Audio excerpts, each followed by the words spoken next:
কি আহ্লাদ! বলি তোমার বাড়ির লোকেরাই তোমার কথা ঠিকঠাকভাবে শোনে নাকি তার কোনো ঠিক নেই। আর তুমি ভাবছো তুমি যে কোনো ভিডিও বা শর্ট ছাড়বে অমনি সবাই অম্লান বদনে তোমার ভিডিও দেখবে, স্কিপ না করেই দেখবে। কোন হনু হে তুমি? মাঝে মাঝে একটু নিজেকে সেইভাবে তৈরি করতে হয়।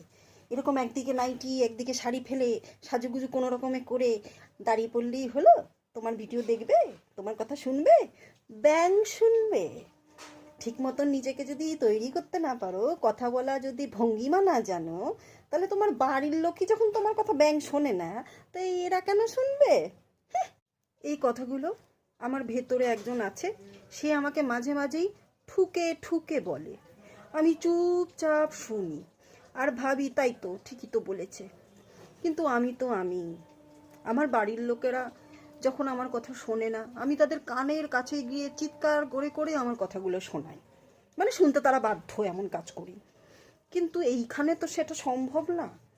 আবার আমি আমার মনের মতন করে চলবো, তারা সেটা পছন্দ করবে তারও কোনো মানে নেই। আমাকে সবটুকু বুঝে শুনেই তো ব্যবস্থা করতে হবে না?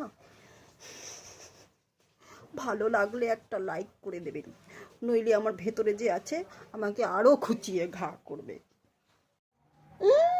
নেকু শাড়িটাকে আবার ডানকাত বাকাত করছে, তোর কিচ্ছু হবে না।